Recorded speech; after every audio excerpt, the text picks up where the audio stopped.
नमस्कार, मैं हूं सुधीर चौधरी और डिकोड में आपका स्वागत है। तो आइए आज की खबरों को आपके लिए डिकोड करते हैं। आज की सबसे बड़ी राजनीतिक खबर यह है कि प्रधानमंत्री मोदी के साथ संसद में कोई भी अप्रिय घटना की आशंका थी और इसी वजह से कल उन्होंने लोकसभा में राष्ट्रपति के अभिभाषण पर अपना जवाब नहीं दिया। और ये खुलासा खुद लोकसभा के स्पीकर ओम बिरला ने आज किया है और ये ऐसा खुलासा है, ये ऐसी बात है जो पूरे देश को चिंता में डाल देगी। राहुल गांधी अब प्रधानमंत्री का विरोध करते करते इतने आगे बढ़ चुके हैं कि अब उनके सांसद प्रधानमंत्री के साथ सारी मर्यादाएं पार करने के लिए भी तैयार हैं और लोकतंत्र के लिए, इस देश के लोगों के लिए ये बेहद चिंता की बात है। आज हम इस सवाल को आपके लिए डिकोड करेंगे कि क्या कांग्रेस का विरोध अब मर्यादा से भी आगे निकल चुका है। और आज प्रधानमंत्री मोदी ने भी कहा कि मोहब्बत की दुकान चलाने वाली पार्टी अब मोदी की कब्र खोदने की बात कर रही है। इसके बाद हम क्रिकेट पर पाकिस्तान और बांग्लादेश के भाईचारे को डिकोड करेंगे। पाकिस्तान के प्रधानमंत्री शहबाज शरीफ ने कहा है कि बांग्लादेश के साथ एकजुटता दिखाने के लिए ही पाकिस्तान भारत के साथ वर्ल्ड कप का मैच नहीं खेलेगा। अब पाकिस्तान और बांग्लादेश मिलकर एक टीम बनाकर भारत के खिलाफ खेलना चाहते हैं। पाकिस्तान और बांग्लादेश ने इस वर्ल्ड कप को कूटनीति का एक क्षेत्रीय युद्ध बनाकर रख दिया है। और आखिर में हम आपको दिखाएंगे कि कैसे मुंबई और पुणे एक्सप्रेसवे 32 घंटों के लिए एक जेल की तरह बन गया। यहां 22 किलोमीटर लंबा ट्रैफिक जैम लग गया, जिसमें लगभग 1.25 लाख लोग फंस गए। इस जैम ने एक्सप्रेस हाईवेज की प्लानिंग और किसी आपातकालीन स्थिति से निपटने की तैयारी को बुरी तरह से एक्सपोज कर दिया है। इसलिए अगली बार जब आप भी किसी एक्सप्रेस हाईवे पर जाएं तो सोच समझ कर जाएं। वहां पर भी ऐसा ही बड़ा जैम आपको कभी भी देखने को मिल सकता है, जिसमें आप घंटों तक अपने बच्चों के साथ या घर में जो बड़े बूढ़े हैं उनके साथ फंस सकते हैं। लेकिन सबसे पहले आज की सबसे चिंताजनक खबर, यह खबर किसी भी बड़े लोकतांत्रिक देश को चिंता में डाल सकती है। और जो भी व्यक्ति हमारे देश में लोकतंत्र में विश्वास रखता है, अभिव्यक्ति की आजादी में विश्वास रखता है, आज ये खबर उसे चिंता में डाल देगी। क्योंकि आज लोकसभा स्पीकर ओम बिरला ने एक बहुत बड़ा खुलासा किया है और वो ये है कि कल यानी 4 फरवरी को प्रधानमंत्री नरेंद्र मोदी राष्ट्रपति के अभिभाषण पर अपना जवाब लोकसभा में क्यों नहीं दे पाए। तो इसका जवाब यह है, ओम बिरला ने कहा कि कल प्रधानमंत्री मोदी के साथ लोकसभा में कुछ भी अप्रत्याशित घटना हो सकती थी। ओम बिरला ने कहा कि उनके पास ऐसी पुख्ता जानकारी थी कि कांग्रेस पार्टी के कुछ सांसद प्रधानमंत्री की सीट पर पहुंचकर कोई भी अप्रिय घटना कर सकते थे। सबसे पहले आप कल लोकसभा में हंगामे की ये तस्वीरें देखिए और फिर हम आपको आगे की कहानी सुनाएंगे।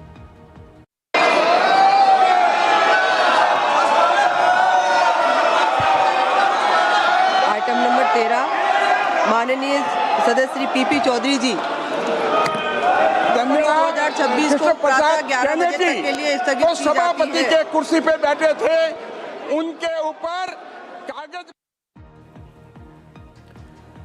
इन तस्वीरों में आप देख पाएंगे कि कांग्रेस के कुछ सांसद प्रधानमंत्री की कुर्सी के सामने पहुंचकर नारेबाजी कर रहे हैं, लेकिन उस समय प्रधानमंत्री अपनी कुर्सी पर मौजूद नहीं थे।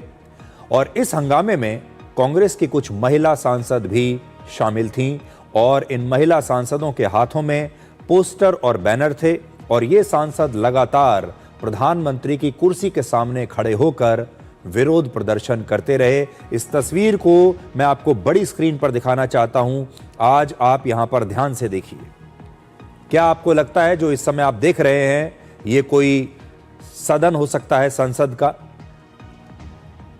आपको ऐसा लगेगा जैसे ये कोई क्लासरूम है किसी स्कूल का, जहां पर क्लास में हंगामा हो रहा है। लेकिन ये लोकसभा है और कल विपक्ष के जो सांसद थे वो इस कदर हंगामा कर रहे थे कि उस समय वहां पर कुछ भी हो सकता था। आज लोकसभा स्पीकर ओम बिरला ने कहा कि अगर ऐसे माहौल में प्रधानमंत्री सदन में मौजूद होते तो लोकतांत्रिक परंपराओं को नुकसान पहुंचाने वाली कोई भी अप्रिय घटना हो सकती थी। और इसीलिए ओम बिरला ने खुद प्रधानमंत्री मोदी से सदन में न आने का आग्रह किया, जिसे प्रधानमंत्री मोदी ने उस समय स्वीकार कर लिया। और यही कारण है कि कल लोकसभा में प्रधानमंत्री मोदी ने अपना भाषण नहीं दिया। सम्माननीय महामहिम राष्ट्रपति के अभिभाषण पर जवाब देना था, तो मेरे पास पुख्ता ऐसी जानकारी आई कि कांग्रेस पार्टी के कई सदस्य माननीय प्रधानमंत्री जी के आसन पर पहुंचकर कोई भी अप्रत्याशित घटना कर सकते थे। ये दृश्य मैंने सदन में देखा भी सही।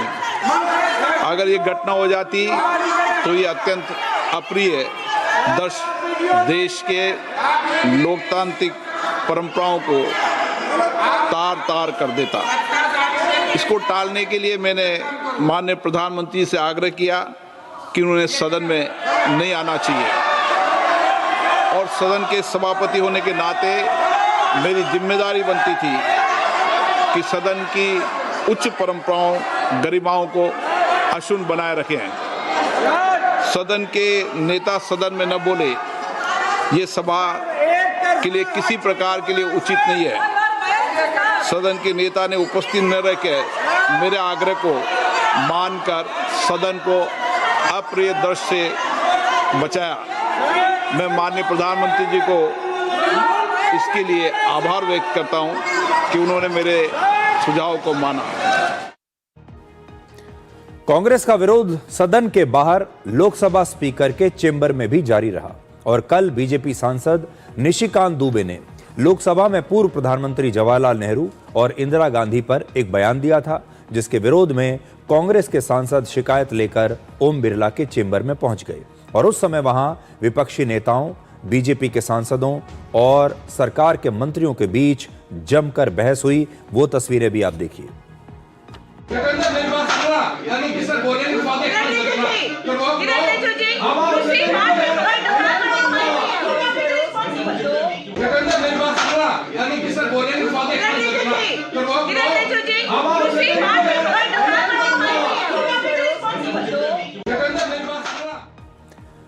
ओम बिरला ने कहा कि जिस तरह से उनके कमरे में हंगामा हुआ वो संसदीय परंपराओं में एक काला अध्याय माना जाएगा।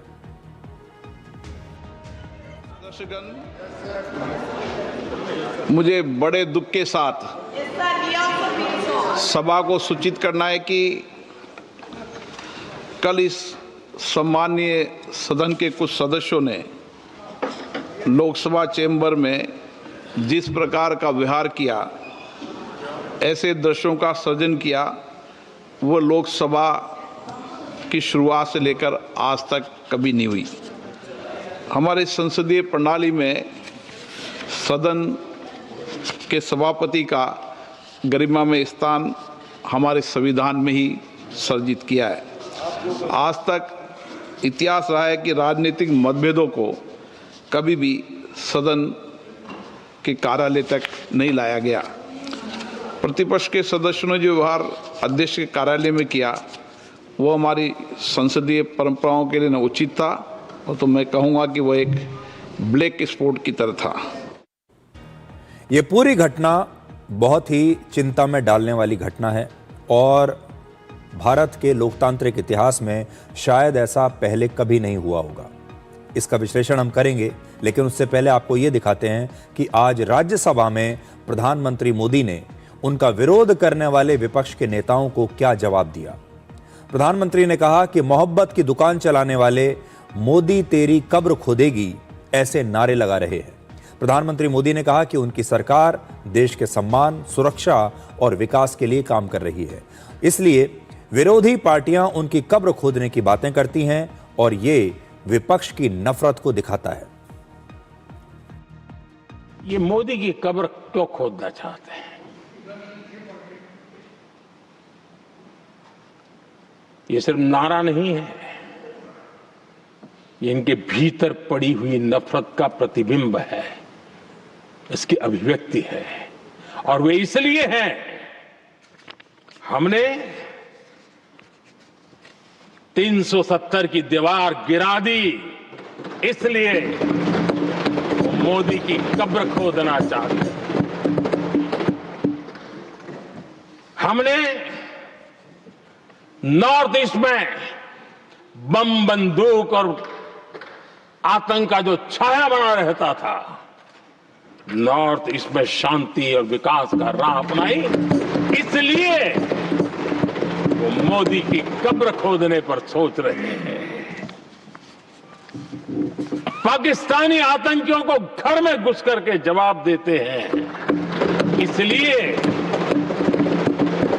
मोदी की कब्र खोदने की बात कर रहे हैं। ऑपरेशन सिंदूर करते हैं, इसकी उनको परेशानी होती है और इसलिए वो मोदी की कब्र खोदते हैं।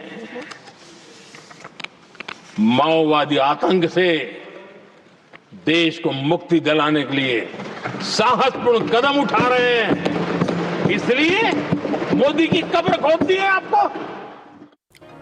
वर्ष 2004 के बाद आज ऐसा पहली बार हुआ जब लोकसभा में प्रधानमंत्री के पारंपरिक भाषण के बिना ही राष्ट्रपति के अभिभाषण पर धन्यवाद प्रस्ताव पारित कर दिया गया। यानी पिछले 22 वर्षों में संसद के इतिहास में एक बहुत बड़ी महत्वपूर्ण परंपरा टूट गई और राहुल गांधी विपक्ष के नेता होने के नाते इस दुखद घटना का श्रेय ले सकते हैं। संसद में बजट सत्र के दौरान राहुल गांधी ने सिर्फ लोकतंत्र की धज्जियां नहीं उड़ाई, बल्कि वो प्रधानमंत्री के विरोध में इतने आगे बढ़ गए कि अब उनके सांसद प्रधानमंत्री के साथ कोई अप्रिय घटना की योजना बनाने की हिम्मत भी दिखा रहे हैं। लोकसभा स्पीकर ओम बिरला ने आज कांग्रेस के सांसदों के बारे में जो बताया है, ये देश के लिए एक चेतावनी है और राहुल गांधी को यह याद रखना चाहिए कि प्रधानमंत्री किसी एक पार्टी के नहीं होते, वो पूरे देश के प्रधानमंत्री होते हैं और विचारधारा की लड़ाई में कभी भी प्रधानमंत्री के सम्मान और सुरक्षा को भूलना नहीं चाहिए। लेकिन आज इस घटना पर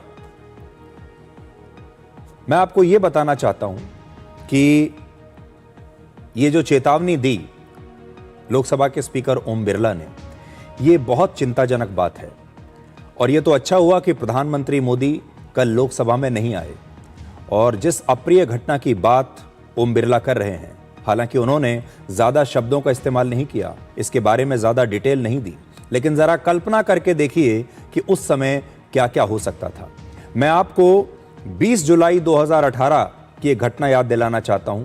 उस समय राहुल गांधी सीधे प्रधानमंत्री मोदी की सीट तक पहुंच गए, आप देखिए, और अचानक से उन्हें गले लगा लिया, या कह सकते हैं कि गले पड़ गए।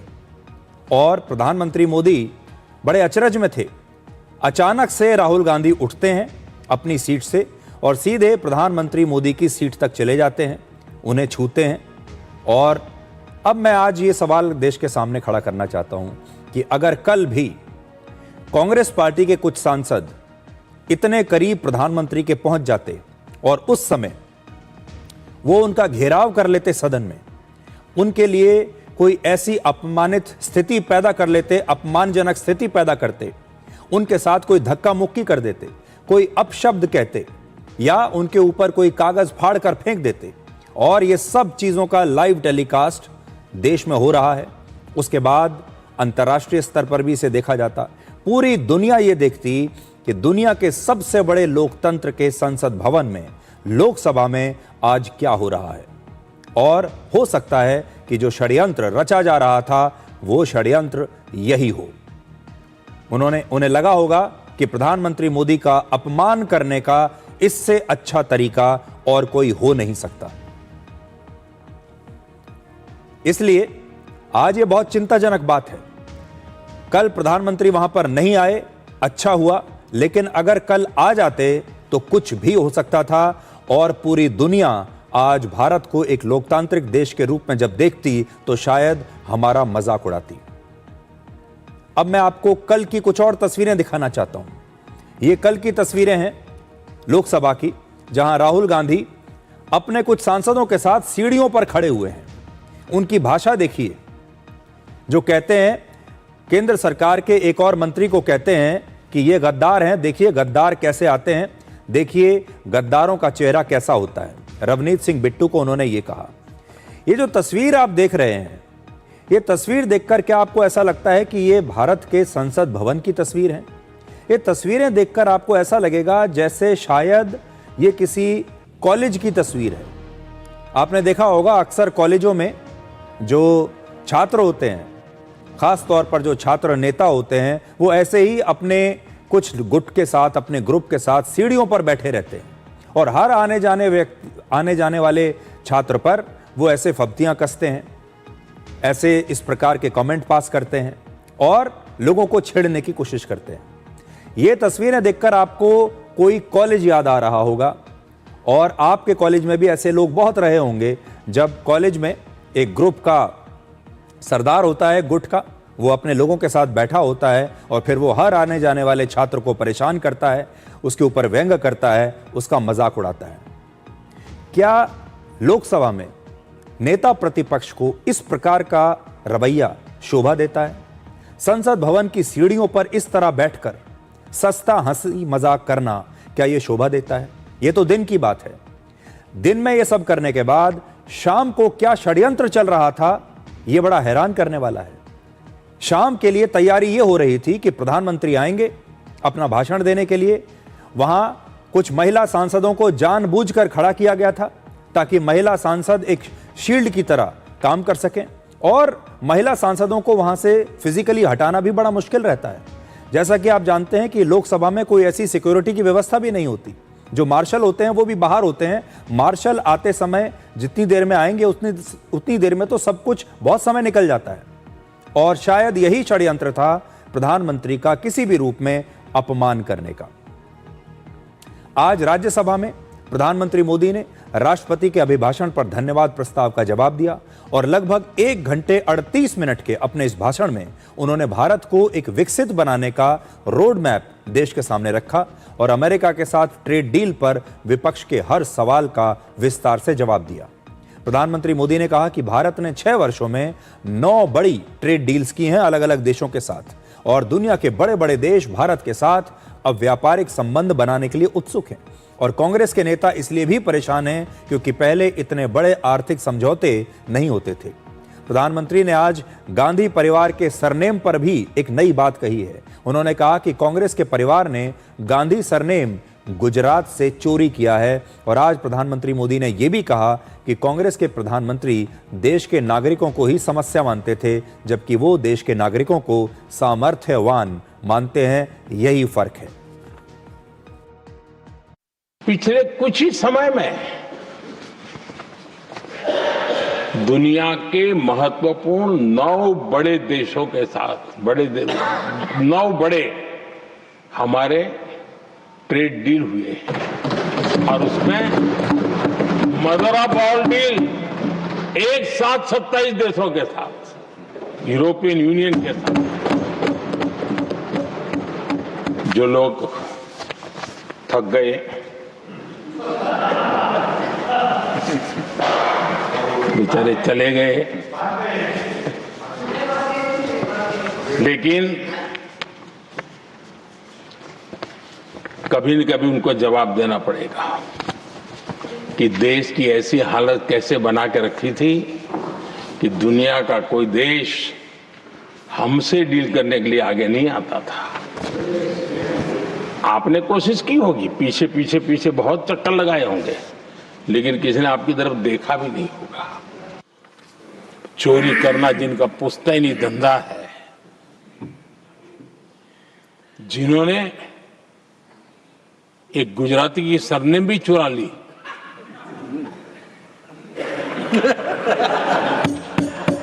महात्मा गांधी की सरनेम चुरा ली, ये लोग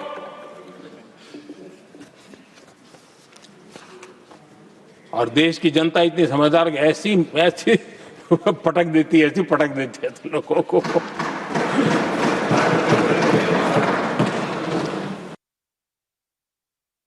देश के लोगों के बारे में नेहरू जी और इंदिरा जी की सोच क्या थी, मैं उसके विषय में बताना चाहता हूं।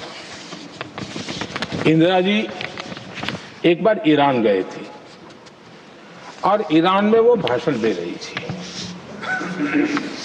और उस भाषण में उन्होंने नेहरू जी के साथ जो बातचीत हुई थी उसका उल्लेख किया। खुद ने कहा है, उन्होंने कहा, और मैं जो इंदिरा जी ने कहा था उसको कोट कर रहा हूं, जब किसी ने मेरे पिताजी से पूछा, यानी नेहरू जी से पूछा कि उनके सामने कितनी समस्याएं हैं, तो उन्होंने उत्तर दिया था 35 करोड़। नेहरू जी ने जवाब दिया था कि उनके सामने कितनी समस्याएं हैं, बोले 35 करोड़। उस समय हमारे देश की जनसंख्या थी 35 करोड़। अब आगे देखिए, 35 करोड़ देशवासी नेहरू जी को समस्या लगते थे। ऐसा कोई मुखिया हो सकता है क्या जी? और इस बात का उदाहरण देते हुए इंदिरा जी ने आगे कहा कि आज देश की जनसंख्या 57 करोड़ है, इसलिए मेरी समस्याओं की संख्या भी उतनी ही बड़ी है। कल जो घटना घटी, इसी सदन के एक माननीय सांसद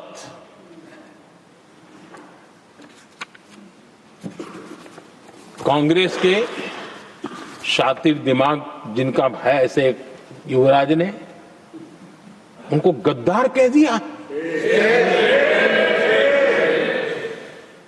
अहंकार कितने 7वें आसमान पर पहुंच चुका है इनका। और कांग्रेस को छोड़कर के कितने ही लोग निकले हैं, कांग्रेस के कितने टुकड़े हुए हैं, कई लोग दूसरे दलों में गए हैं, लेकिन औरों को तो किसी को गद्दार नहीं कहा उन्होंने। लेकिन कल सांसद को गद्दार इसलिए कहा क्योंकि वो सिख थे। ये सिखों का अपमान था। असल में राहुल गांधी के लिए आज पूरे देश की सलाह ये रहेगी कि उन्हें सकारात्मक राजनीति करनी चाहिए। राहुल गांधी अब लीडर ऑफ ऑपोजिशन हैं, उन्हें मर्यादा का आचरण करना चाहिए, उनके हर काम में मर्यादा ज़रूर होनी चाहिए और आज की राजनीति में घृणा और नफरत की जगह नहीं होनी चाहिए। खास तौर पर जब कांग्रेस पार्टी हमेशा शांति की बात करती है, लोकतंत्र की बात करती है, अभिव्यक्ति की आज़ादी की बात करती है, धर्मनिरपेक्षता की बात करती है, तो वो आचरण में भी दिखाई देना चाहिए। और इसीलिए आज हम राहुल गांधी से कहना चाहते हैं कि वो एक अलग प्रकार के लीडर ऑफ ऑपोजिशन बन सकते हैं। ये एक शानदार मौका उन्हें मिला है जिसमें वो एक अलग प्रकार की राजनीति करके देश के लोगों को दिखा सकते थे, देश के युवाओं को वो ये बता सकते थे कि राजनीति कैसे की जाती है। लेकिन वो राजनीति के स्तर को और ज़्यादा नीचे की तरफ लेकर जा रहे हैं, जो कि लोकतंत्र के लिए एक अच्छा संकेत नहीं है। कल हमने आपको बीजेपी के एक सांसद 61 वर्ष के सी सदानंदन मास्टर की कहानी सुनाई थी, जिनकी एक राजनीतिक हिंसा में दोनों जो उनके पैर हैं वो काट दिए गए थे। आज प्रधानमंत्री मोदी ने भी संसद में उनका जिक्र किया और कहा कि एक तरफ हमारे सदानंदन मास्टर हैं जिनके दोनों पैर सिर्फ राजनीतिक विचारधारा अलग होने की वजह से काट दिए गए, लेकिन उनके संस्कार बहुत ऊंचे हैं। वो किसी को अपशब्द नहीं कहते और ना ही उनके मन में किसी के लिए कोई द्वेष या कटुता है। राजनीतिक विद्वेष के कारण उनके दोनों पैर काट दिए गए। भरी जवानी में दोनों पैर काट दिए। कटे हुए पैर से जिंदगी गुजार रहे हैं, लेकिन संस्कार इतने ऊंचे हैं कि वाणी में भी अपशब्द नहीं निकलता है, बर्तन में भी कटुता नजर नहीं आता। गर्व होता है। और कल जब देश ने, जब उनका पहला भाषण हो रहा था सदन में और उन्होंने जब अपने बेंच पर आपसे इजाजत लेकर के अपने कटे हुए पैर के लिए वो जो नीम का उपयोग करते हैं, आर्टिफिशियल नीम का, उन्होंने जब रखा, वो दृश्य देश के लिए पीड़ादायक था कि इस देश में ऐसा ही बंधारण की बातें करने वाले इंडिया अलायंस के लोग, और ये इंडिया अलायंस पूरा जिम्मेवार है इसके लिए, वैचारिक असहमति के कारण एक नौजवान के, और वो भी एक टीचर, शिक्षक के प्रति गर्व से, आदर से देखा जाता है, उसके पैर काट दे। तो राहुल गांधी और सदानंद मास्टर जो हैं, उन दोनों के बीच की तुलना जरा कीजिए। राहुल गांधी की तो सिर्फ सत्ता गई है, राहुल गांधी की पार्टी तो सिर्फ कुछ चुनाव हारी है, लेकिन सदानंद मास्टर के तो दोनों पैर चले गए, दोनों पैर काट दिए गए। सिर्फ कुछ चुनाव हारने की वजह से, सत्ता जाने की वजह से ही राहुल गांधी कितने क्रोध में रहते हैं, कितना द्वेष दिखाते हैं, कितनी घृणा दिखाते हैं, कितना अपमान और मजाक करते हैं बाकी लोगों का। और दूसरी तरफ सदानंद मास्टर को देखिए, दोनों पैर चले गए, फिर भी उनके चेहरे पर एक सौम्यता है, फिर भी किसी को अपशब्द नहीं कह रहे, फिर भी कहीं बैठकर विरोध प्रदर्शन नहीं कर रहे, किसी का अपमान नहीं कर रहे, चुपचाप अपनी कहानी बता रहे। यह है दो विचारधाराओं का फर्क। तो हमारे देश में संसद में बहुत कुछ हो रहा है जो नहीं होना चाहिए था, लेकिन क्रिकेट के मैदान पर भी अब बहुत कुछ हो रहा है जो नहीं होना चाहिए था। इसलिए हम क्रिकेट पर पाकिस्तान और बांग्लादेश के भाईचारे को अब आपके लिए डिकोड करेंगे। पाकिस्तान के प्रधानमंत्री शहबाज शरीफ ने क्रिकेट की पिच पर अब राजनीति शुरू कर दी है। बुधवार यानी 4 फरवरी को उन्होंने कहा कि T20 वर्ल्ड कप में भारत के खिलाफ मैच को बॉयकॉट करने का फैसला उनके देश ने बांग्लादेश के समर्थन में लिया है। यानी क्रिकेट मैच भारत से है, लेकिन पाकिस्तान अपना राजनीतिक संदेश किसी और को दे रहा है, और भारत के साथ मैच ना खेलने का जो फैसला है वो बांग्लादेश का समर्थन करने के लिए लिया गया है। T20 वर्ल्ड कप जो है, उस हवाले से हमने बड़ा वाज़ेह स्टैंड लिया है कि हम हिंदुस्तान के ख़िलाफ़ जो मैच है वो हम नहीं खेलेंगे, क्योंकि पाकिस्तान ने कहा कि ये खेल का मैदान है, ये सियासत नहीं है। खेल के मैदान में सियासत बिल्कुल नहीं होनी चाहिए। हमने एक बड़ा सोच समझ के हमने स्टैंड लिया है, और इस हवाले से हमें बांग्लादेश के साथ पूरी तरह खड़े होना चाहिए इंशाअल्लाह, और ये बहुत मैं समझता हूँ कि मुनासिब फैसला है। भारत के कप्तान सूर्य कुमार यादव ने कहा है कि टीम इंडिया 15 फरवरी को कोलंबो में पाकिस्तान के साथ मैच खेलने के लिए पूरी तरह से तैयार है। लेकिन पाकिस्तानी क्रिकेट टीम के कप्तान सलमान अली आगा ने कहा कि शहबाज शरीफ और पाकिस्तान क्रिकेट बोर्ड जो कहेंगे वही होगा, लेकिन मैच खेलने से इनकार करने पर पाकिस्तान क्रिकेट बोर्ड यानी पीसीबी को छोटा मोटा नहीं बल्कि 1300 करोड़ रुपए का नुकसान हो सकता है। ये आईसीसी का वो रेवेन्यू है जो वो पीसीबी के साथ शेयर करता है, और ये पैसा पाकिस्तान क्रिकेट बोर्ड के 2 से 3 सालों के कुल बजट के बराबर है। अब मैच के ब्रॉडकास्टर्स भी पीसीबी के खिलाफ अदालत जाने की सोच रहे हैं, क्योंकि ब्रॉडकास्टर्स औसतन हर मैच के लिए आईसीसी को लगभग 139 करोड़ रुपए देते हैं, और तब जाकर इन मैच के ब्रॉडकास्टिंग राइट्स खरीदते हैं, और उनकी सबसे ज़्यादा पैसे की जो रिकवरी होती है वो भारत और पाकिस्तान के मैच से ही होती है। लेकिन ये पैसा अब डूब सकता है। तो सोचिए, जो ब्रॉडकास्टर्स हैं उन्होंने इतना बड़ा पैसा देकर वर्ल्ड कप के ब्रॉडकास्टिंग राइट्स खरीदे होंगे, और उसमें भी जो सबसे बड़ा मैच होता है वो भारत और पाकिस्तान का होता है, और पाकिस्तान भी उसमें से खेलने से अगर इनकार कर दे तो ब्रॉडकास्टर का वो पैसा बेकार चला गया। इस वर्ल्ड कप में पाकिस्तान और बांग्लादेश मिलकर एक टीम की तरह भारत के खिलाफ खेल रहे हैं, और यह टीम अपने सारे मैच, अपनी सारी ताकत भारत के खिलाफ लगाना चाहती है। पाकिस्तान और बांग्लादेश ने इस वर्ल्ड कप को कूटनीति का एक क्षेत्रीय युद्ध बना दिया है। पाकिस्तान के प्रधानमंत्री शहबाज शरीफ ने क्रिकेट के मैदान को अब राजनीति का मैदान बना दिया है, जो खेलों की मूल भावना के खिलाफ है। कोई भी खेल लोगों को जोड़ने के लिए खेला जाता है, लेकिन शहबाज शरीफ इसके जरिए लोगों को तोड़ने की कोशिश कर रहे हैं, देशों को तोड़ने की कोशिश कर रहे हैं। इससे पहले एशिया कप में भारत ने भी पाकिस्तान का विरोध किया था, लेकिन भारत ने कभी भी मैच खेलने से इनकार नहीं किया, बल्कि सिर्फ पाकिस्तानी टीम से हाथ न मिलाकर अपना विरोध दर्ज करवाया था। अब पाकिस्तान ने क्रिकेट के इस मैदान को राजनीतिक नाटक का एक थिएटर बना दिया है। अब ये स्टेडियम नहीं है, ये एक थिएटर बन गया, और अंत में सिर्फ 2 लोगों का सबसे ज्यादा नुकसान होगा। पहला पाकिस्तान का खुद का नुकसान, और दूसरा क्रिकेट के करोड़ों फैंस का नुकसान।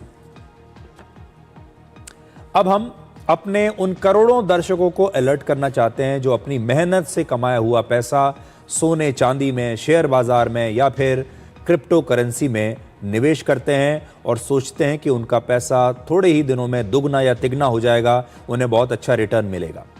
Securities and exchange board of India यानी सेबी के चेयरमैन ने कहा है कि देश में ज्यादातर लोग क्रिप्टो करेंसी के बारे में तो जानते हैं, लेकिन कॉर्पोरेट बॉन्ड्स के बारे में उनकी जानकारी बहुत कम है। क्रिप्टो करेंसी में कोई रेगुलेशन नहीं है, कोई नियम कानून नहीं है और सरकार भी इसे गैर कानूनी मानती है।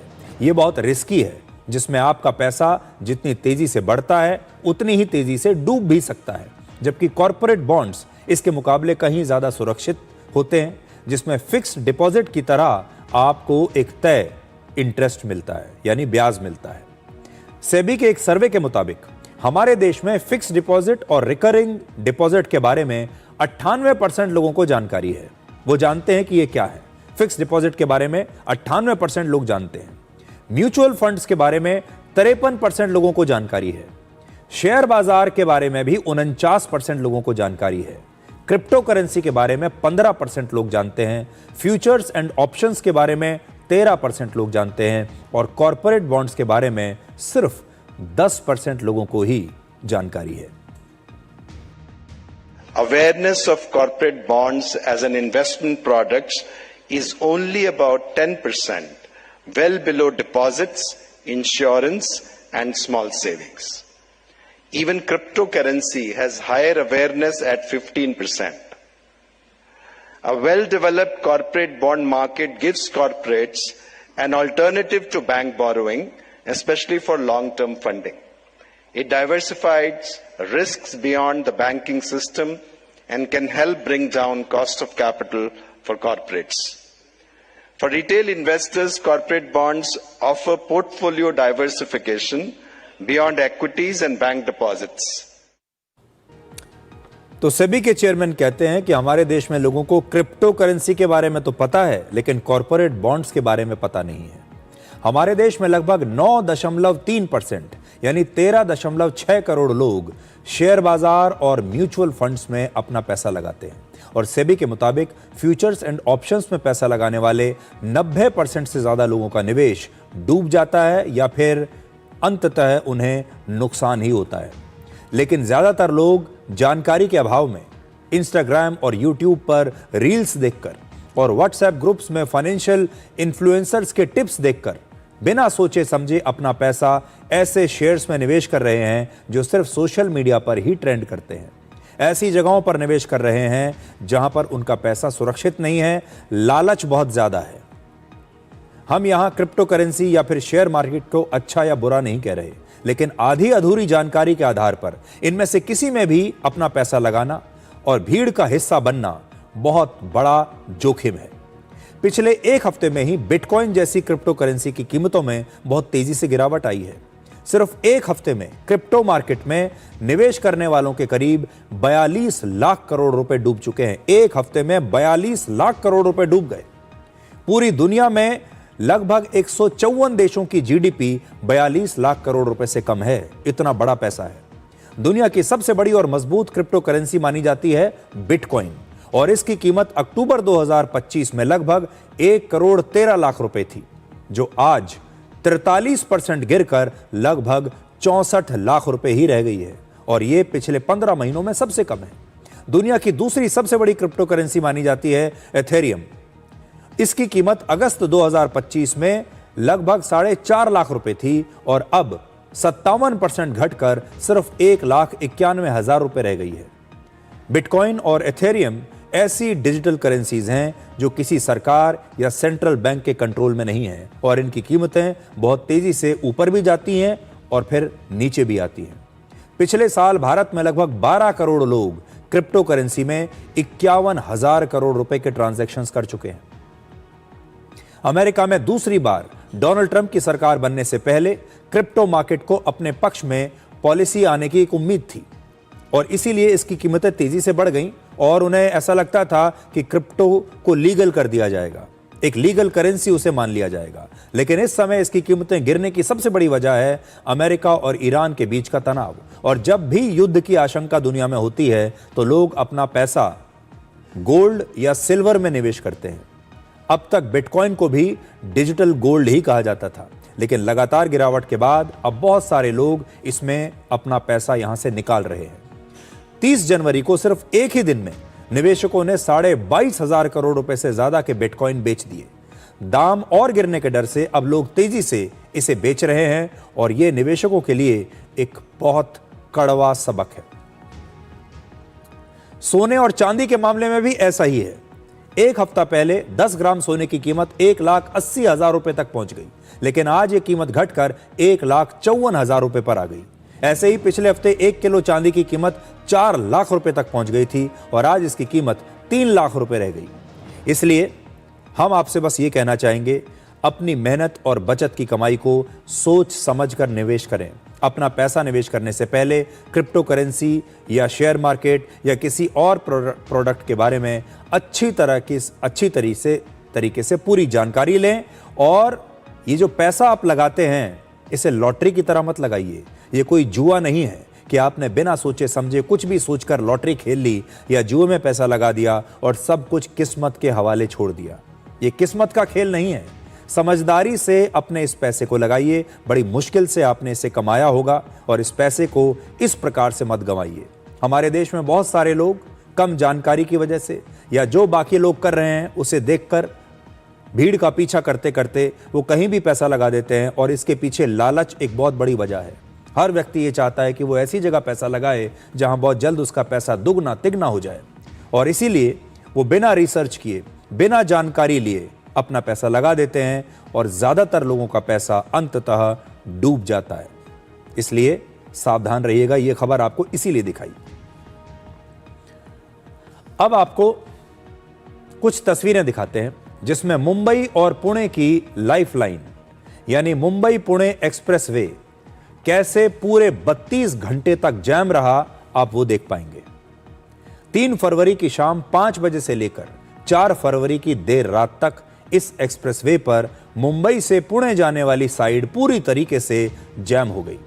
करीब 22 किलोमीटर लंबे इस ट्रैफिक जैम में हजारों गाड़ियां फंस गईं और महिलाएं, बच्चे और बुजुर्ग सहित लगभग 1.25 लाख लोग इस ट्रैफिक जैम में बंधक बन गए। आप सोच सकते हैं कि कोई ऐसा ट्रैफिक जैम जिसमें 1.25 लाख लोग 32 घंटों तक कैद हो जाएं। ये एक प्रकार की जेल बन गई। हर व्यक्ति अपनी अपनी गाड़ी में एक जेल की तरह कैद था। जिस एक्सप्रेसवे पर लगभग 100 किलोमीटर की रफ्तार से गाड़ियां चलती हैं, वो एक्सप्रेसवे एक पार्किंग जोन की तरह बन गया।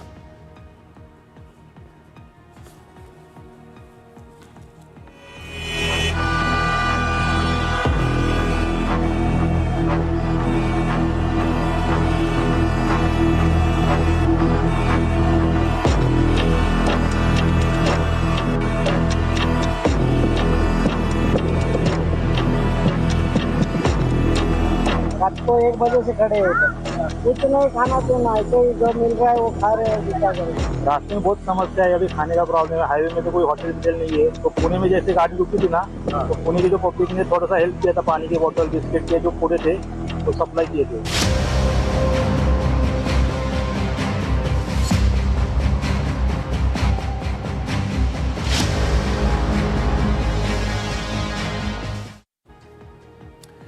मुंबई और पुणे जैसे 2 महानगरों को जोड़ने वाला देश का यह पहला 6 लेन वाला एक्सप्रेसवे है।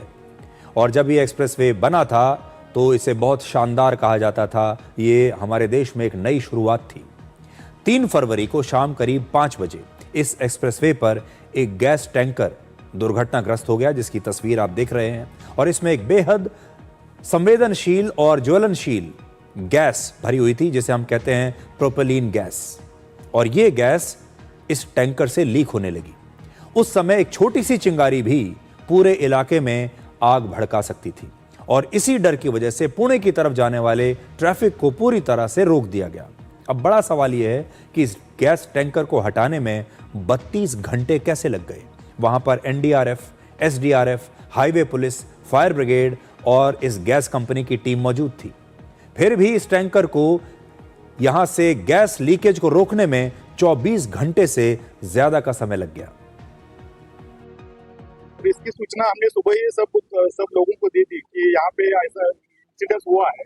इसकी वजह से ट्रैफिक जाम और थोड़ा सा रोड बंद हो सकता है।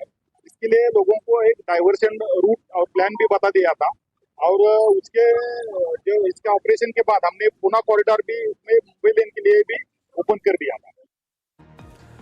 94.5 किलोमीटर लंबे इस एक्सप्रेसवे पर जो गाड़ियां चलती हैं उनसे 320 से 380 रुपए तक का टोल टैक्स वसूला जाता है। इसके बावजूद हजारों लोग एक दुर्घटना की वजह से घंटों तक इस एक्सप्रेसवे पर फंसे रहे। 350 रुपए टोल टैक्स देने के बाद क्या इस एक्सप्रेसवे पर कोई इमरजेंसी एग्जिट और हेलीपैड नहीं होना चाहिए था? अमेरिका, यूरोप और जापान जैसे देशों में हर हाई स्पीड एक्सप्रेसवे पर इमरजेंसी एग्जिट्स बनाए जाते हैं और एयर एम्बुलेंस के लिए अलग से हेलीपैड्स बनाए जाते हैं। पूरी तैयारी रखी जाती है कि कभी कोई इमरजेंसी हो जाए, कभी कोई बहुत बड़ी दुर्घटना हो जाए तो उस समय क्या करना होगा। यह सिर्फ एक सड़क दुर्घटना नहीं थी, बल्कि इसने इस तरह के एक्सप्रेस हाईवेज की प्लानिंग और वहां पर किसी भी आपातकालीन स्थिति से निपटने की तैयारी को बुरी तरीके से एक्सपोज किया है, उसकी पोल खोल दी है। इस घटना से यह पता चलता है कि अगर भविष्य में ऐसी कोई और बड़ी दुर्घटना इसी तरह के हाईवे पर हो जाए तो इन हजारों लोगों तक राहत पहुंचाने का कोई जरिया आज भी हमारे पास नहीं है। ऐसी स्थिति में छोटे छोटे बच्चे और बूढ़े लोग, यहां तक कि पेशेंट्स भी फंसे हो सकते हैं। इन हजारों गाड़ियों में न जाने कितनी एम्बुलेंस भी रही होंगी और इन 1.25 लाख लोगों के लिए 32 घंटे तक ना तो कोई खाने पीने का इंतजाम था, ना वहां पर कोई टॉयलेट्स थे और ना ही कोई और किसी प्रकार की राहत देने का तरीका। इससे पता चलता है कि आज हम बड़े बड़े हाईवेज तो बना देते हैं, लेकिन उन हाईवेज पर ऐसी दुर्घटनाओं के लिए हमारे पास कोई तैयारी नहीं है। और हाईवेज की ही क्या बात करनी, हमारे देश में हर जगह पर इंफ्रास्ट्रक्चर पर बहुत जोर दिया जा रहा है। बड़ी बड़ी सड़कें बन रही हैं, बड़े बड़े मॉल्स बन रहे हैं, बड़ी बड़ी बिल्डिंग्स बन रही हैं, चारों तरफ तरक्की हो रही है।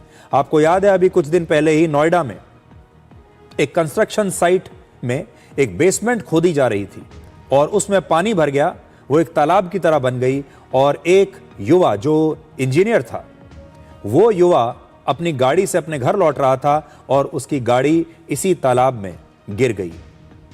चारों तरफ लोग देखते रह गए, सरकारी तंत्र देखता रह गया, लेकिन उस युवा को बचा नहीं पाए और वो इतने सारे लोगों के सामने देखते ही देखते पानी के अंदर डूब गया और उसकी मृत्यु हो गई। हमारे पूरे देश का सिस्टम ये देखते ही देखते रह गया और हमने उसे मरने के लिए छोड़ दिया।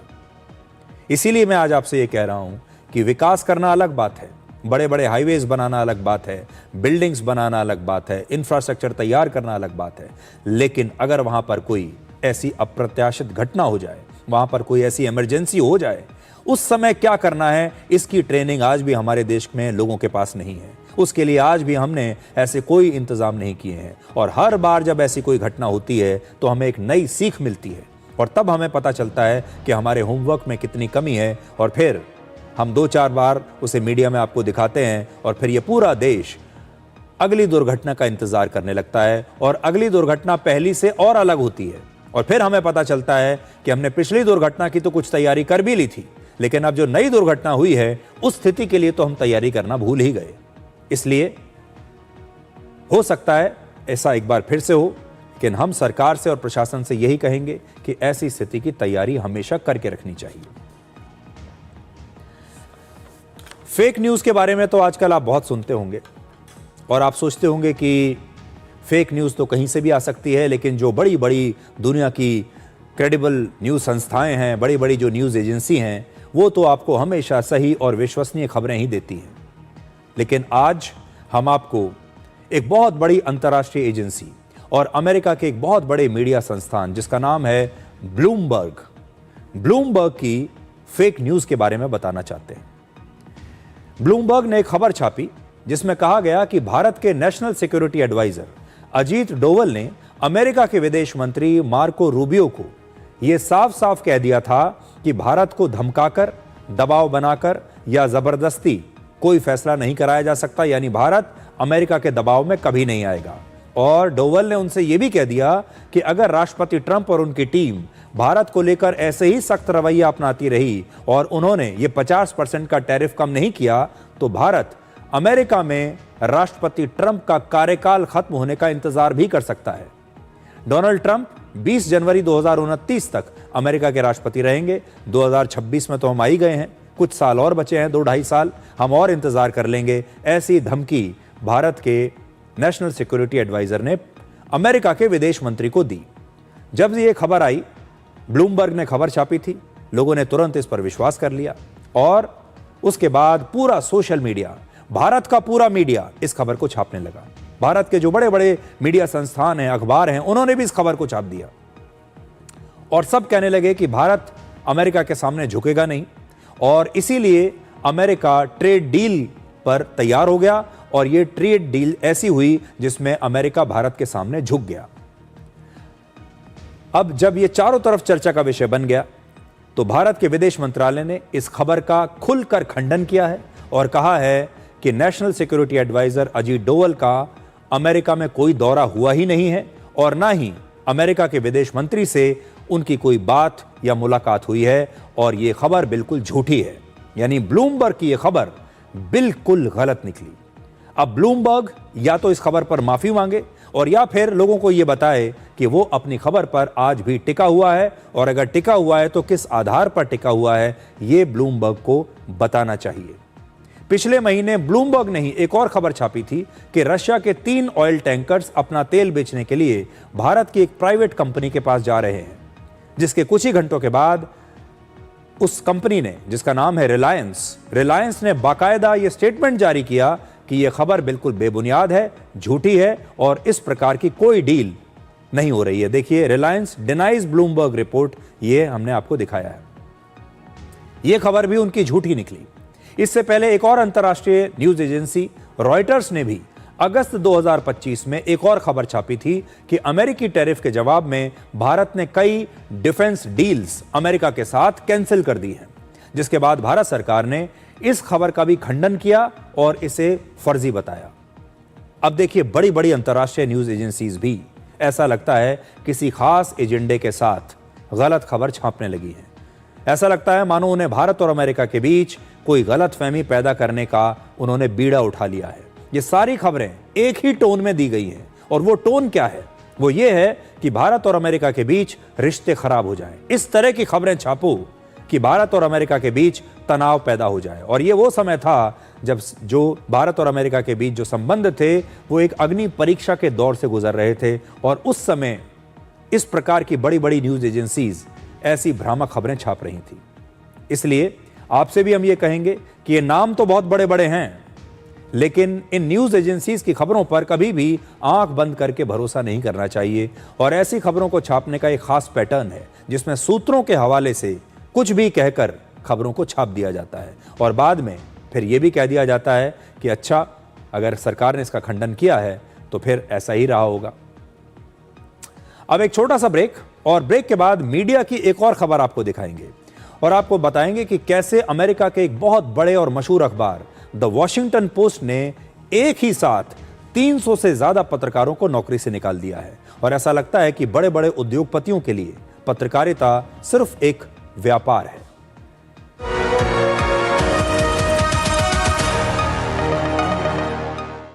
कौन है जो जोड़े देश को?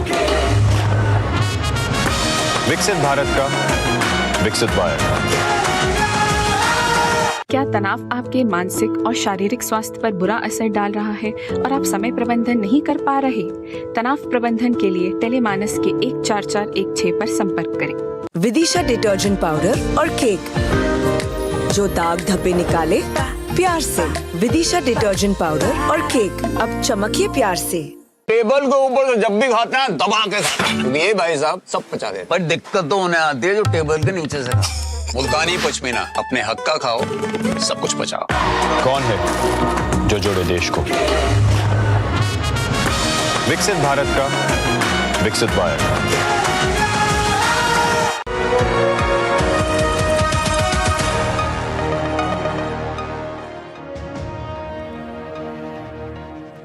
दुनिया के कई बड़े मीडिया संस्थानों की हालत इस समय काफी खराब है और अमेरिका के एक मशहूर अखबार द वॉशिंगटन पोस्ट एक साथ लगभग अपने 30% स्टाफ यानी 300 से ज्यादा पत्रकारों को नौकरी से उसने निकाल दिया है।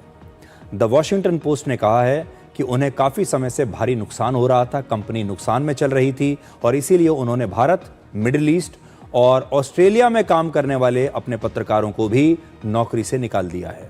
सबसे चौंकाने वाली बात यह है कि यूक्रेन युद्ध में युद्ध मोर्चे पर काम कर रहे एक संवाददाता को भी उन्होंने निकाल दिया और इस अखबार में काम करने वाले कई पत्रकारों और संपादकों ने इसे अमेरिकी पत्रकारिता के सबसे काले दिनों में से एक बताया है। यह मामला सिर्फ एक प्राइवेट कंपनी में कुछ लोगों की नौकरियों के चले जाने का नहीं है। जब भी कोई बड़ा अंतर्राष्ट्रीय मीडिया संस्थान इस तरह से बेरहमी से पत्रकारों को निकालता है तो उससे पत्रकारिता और मीडिया की स्वतंत्रता कमजोर होती है। जब भी कोई बड़ा अखबार या कोई बड़ा न्यूज़ चैनल अपनी टीम को छोटा करता है सिर्फ इसलिए क्योंकि उसे अपने घाटे को कम करना है तो उससे ग्लोबल इंफॉर्मेशन इकोसिस्टम कमजोर होता है। हम यहां पर यह नहीं कह रहे कि वॉशिंगटन पोस्ट जो खबरें छापता था वो सारी खबरें सही ही होती थी और मेरा पर्सनली ये मानना है कि बहुत सारी खबरें वॉशिंगटन पोस्ट ऐसी छापता था जो कि भारत को अक्सर बदनाम करती थी और हम उससे एग्री भी नहीं करते। लेकिन मीडिया शुरू से ही एक बड़ा महंगा उद्योग रहा है जहां न्यूज़ इकट्ठा करने से लेकर न्यूज़ प्रोडक्शन तक सब कुछ बहुत महंगा है, लेकिन उसकी जिम्मेदारी और मीडिया का योगदान भी उतना ही बड़ा है।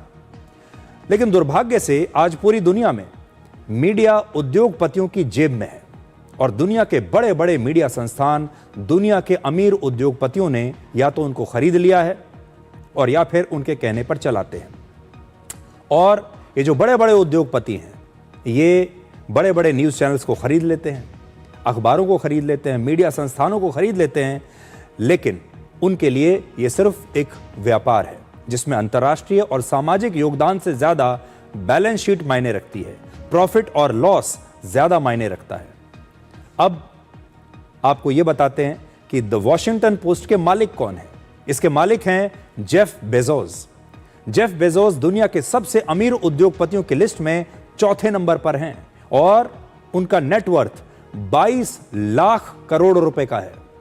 द वॉशिंगटन पोस्ट अखबार को वर्ष 2024 में 900 करोड़ रुपए का घाटा हुआ था, जो जेफ बेजोस जैसे अरबपति उद्योगपति के लिए कुछ भी नहीं है, बहुत ही मामूली रकम है। जेफ बेजोस चाहते तो अपनी इस जिम्मेदारी को समझते हुए 148 वर्ष पुराने इस मीडिया संस्थान के लिए इतना योगदान तो दे ही सकते थे। द वॉशिंगटन पोस्ट की स्थापना आज से 149 वर्ष पहले 1877 में हुई थी और इसमें लगभग 1000 कर्मचारी काम करते हैं। जेफ बेजोस ने वर्ष 2025 में, आपको याद होगा, पिछले साल शादी की थी और अपनी इस शादी में उन्होंने 450 करोड़ रुपए खर्च किया था। इससे पहले उन्होंने अपनी पहली पत्नी के साथ तलाक में लगभग 3.5 लाख करोड़ रुपए सेटलमेंट में दिए थे। इसी साल अमेरिका के राष्ट्रपति डोनाल्ड ट्रंप की पत्नी पर जेफ बेजोस की कंपनी अमेज़न ने एक फिल्म बनाई है। इस फिल्म का नाम है मिलेनिया और इस फिल्म पर ही उन्होंने 675 करोड़ रुपए खर्च कर दिए। लेकिन वही जेफ बेजोस इतने पुराने न्यूज़पेपर को 900 करोड़ रुपए नहीं दे पाए। अमेरिका का मशहूर वाटरगेट स्कैंडल इसी अखबार ने एक्सपोज किया था, जिसके बाद अमेरिका के राष्ट्रपति रिचर्ड निक्सन को इस्तीफा देना पड़ा था। इतना शक्तिशाली अखबार था ये। दिलचस्प बात यह है कि जिन लोगों की नौकरियां गई हैं उनमें कांग्रेस के सांसद शशि थरूर के बेटे ईशान थरूर भी हैं और ईशान थरूर ने खुद सोशल मीडिया पर इसकी जानकारी दी। उन्होंने लिखा है कि उन्हें और उनके साथियों को नौकरी से निकाल दिया गया, जिससे उनका दिल टूट गया है। सोशल मीडिया पर लोग द वॉशिंगटन पोस्ट के दिल्ली ब्यूरो में काम करने वाले पत्रकारों का भी मजाक उड़ा रहे हैं। लोग कह रहे हैं कि इन पत्रकारों ने हाल के वर्षों में न जाने कितनी भारत विरोधी खबरें छापी, भारत का नाम खराब करने वाली न जाने कितनी खबरें छापी, लेकिन इसके बावजूद वो अपनी नौकरी नहीं बचा पाए। इस समय दुनिया भर के मीडिया संस्थान अपना खर्च कम करने के लिए पत्रकारों को निकाल रहे हैं और आर्टिफिशियल इंटेलिजेंस से काम करवा रहे हैं। द वॉशिंगटन पोस्ट ने भी हाल ही में एक पॉडकास्ट लॉन्च किया था जो पूरी तरीके से AI जनरेटेड था, लेकिन बहुत जल्द दर्शकों ने उसके डेटा में गलतियां निकालनी शुरू कर दी और विरोध होने के बाद इसे बंद कर दिया गया। अब एक छोटा सा ब्रेक और ब्रेक के बाद डिकोड जिंदगी में आपको दिखाएंगे आज का विचार।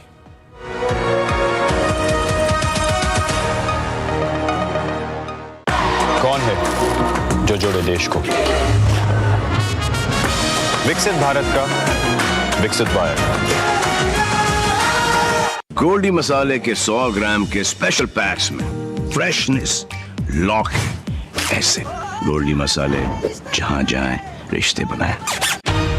इस देश की हर माँ, बच्चे, बूढ़े, जवान, खिलाड़ी, डॉक्टर, इंजीनियर, सबको गाय भैंस की दूध की शक्ति पर भरोसा है। पर जब इन पशुओं को कपिला पशु आहार मिलेगा, तभी तो दूध सिर्फ ज्यादा ही नहीं, शक्ति से भरपूर भी होगा। कपिला पशु आहार, देश का नंबर 1 पशु आहार। टेबल के ऊपर से जब भी खाते हैं दबा के खाते, ये भाई साहब सब पचा देते। पर दिक्कत तो उन्हें आती है जो टेबल के नीचे से खाते। मुल्तानी पश्मीना, अपने हक का खाओ, सब कुछ पचाओ। क्या आप परेशानियों से घिरे हैं? मन भारी है और कोई रास्ता नजर नहीं आ रहा? याद रखें, समाधान आपके पास है। टेलीमानस के निशुल्क नंबर 14416 पर कॉल करें। कहीं से भी, कभी भी, 24 घंटे यह सुविधा उपलब्ध है। यहाँ आपकी बात सुनी जाती है, समझी जाती है और आपको सही दिशा दी जाती है। आप अकेले नहीं हैं, मदद बस एक कॉल दूर है। कौन है जो जोड़े देश को? विकसित भारत का विकसित भारत।